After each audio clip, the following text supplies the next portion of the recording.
जब हम English practice करना शुरू करते हैं या फिर उसको सीखना शुरू करते हैं तो बहुत बार लोग हमें कहते हैं कि इंग्लिश में सोचना शुरू करो, सोचो इंग्लिश में, जो भी सोचो इंग्लिश में सोचो, तभी इंग्लिश अच्छी होगी, तभी इंग्लिश अच्छे से बोल पाओगे।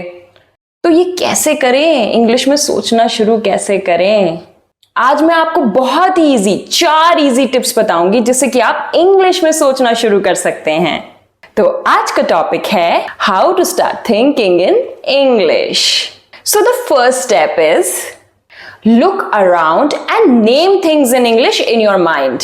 अब इससे मेरा मतलब ये है कि जब आप अपने घर में हो, अपने ऑफिस में हो, तो जब आप अपने आसपास देखें तो जो चीज आपको दिखे आप उसका नाम इंग्लिश में लें, आप उसके बारे में इंग्लिश में सोचें।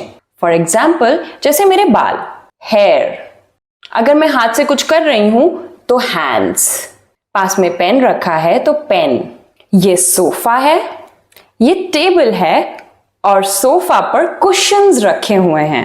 इस तरह से जो भी आपको अपने आसपास दिख रहा है उस सब का नाम इंग्लिश में सोचें और जिसका नाम याद नहीं आ रहा है उसका नाम हिंदी में डाल के इंग्लिश में सर्च करें, जिससे कि आपको तुरंत याद हो जाए और हमेशा याद रहे कि उस चीज का नाम क्या है। इससे हमारा ब्रेन ट्रेन हो जाएगा।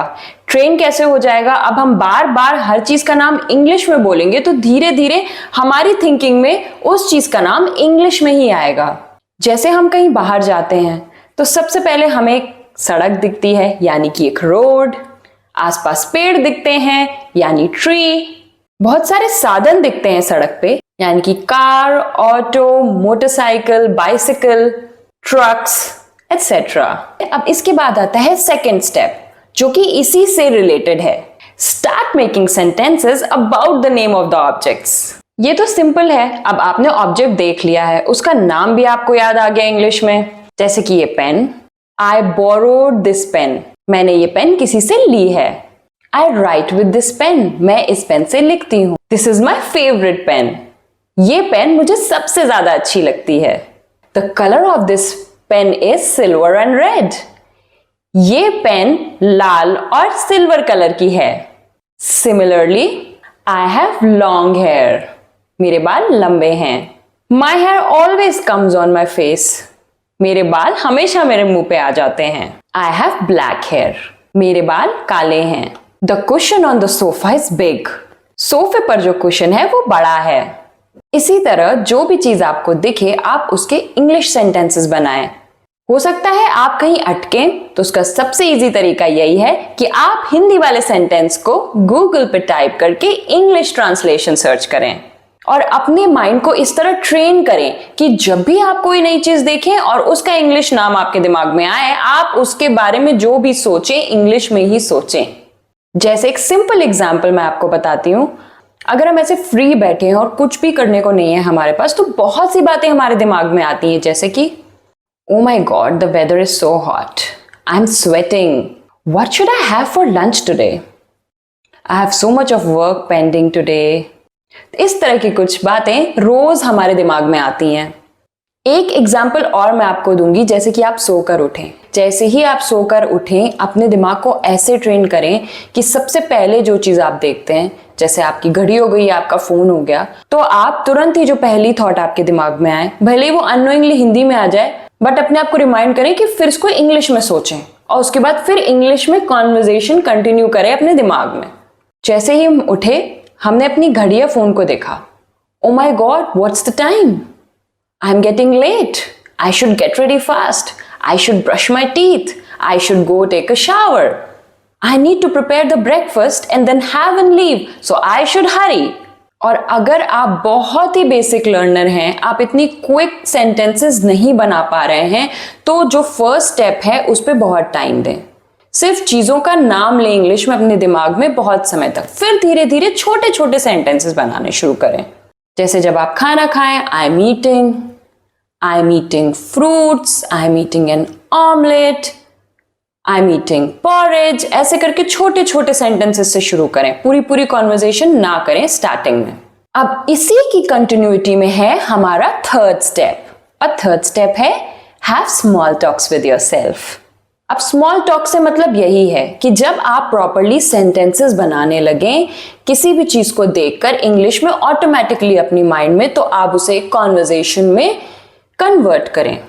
जितनी भी चीजें आप दिन भर में सोचते हैं अपने दिमाग में, वो सारी कॉन्वर्जेशन कोशिश करें और इंग्लिश में ही करें। फॉर एग्जाम्पल, अगर आप कोई रेसिपी बना रहे हैं, यानी कि आप कोई खाना बना रहे हैं, जैसे आप एक ऑमलेट बना रहे हैं, तो आप उसकी शुरुआत ऐसे करें। First, let's take out the eggs from the fridge. Now let's break open the eggs and mix chili, pepper, onions and salt in the egg with the help of a spoon or a whisk. Now I should light the stove and put a pan over it.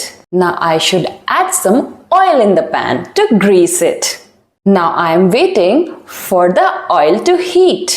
Once I know the oil is hot, I should pour the egg batter on the pan. Now I should wait for the sizzling sound for one side of the egg to cook. Now it's time to flip the omelette to the other side. In few minutes my omelette is ready. Now I'll toast some bread on the same pan. See how easy it is? Now it might happen that you may stumble or pause in some places because you can't remember the words. But keep going. Skip that word, don't complete the sentence, move ahead. But remember where you are pausing so that you can correct it later. You can look for it and search for it later. That specific word which was not coming into your mind or which you don't know. This is how you train your brain to think in English.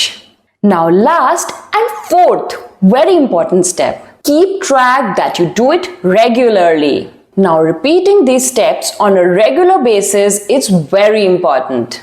अगर आप रोज रोज ये activities नहीं करेंगे तो आप proper thinking की habit में नहीं आ पाएंगे।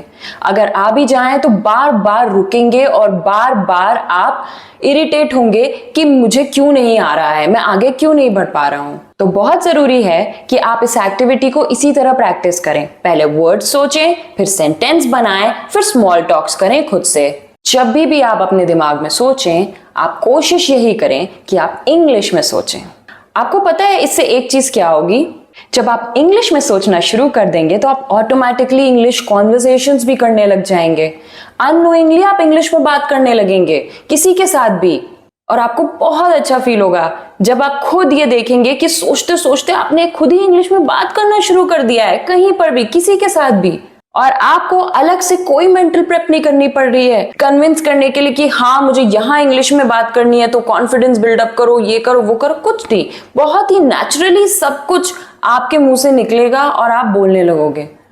एक बार, बस एक बार stop translating and start thinking in English. I hope आपको आज की वीडियो अच्छी लगी होगी।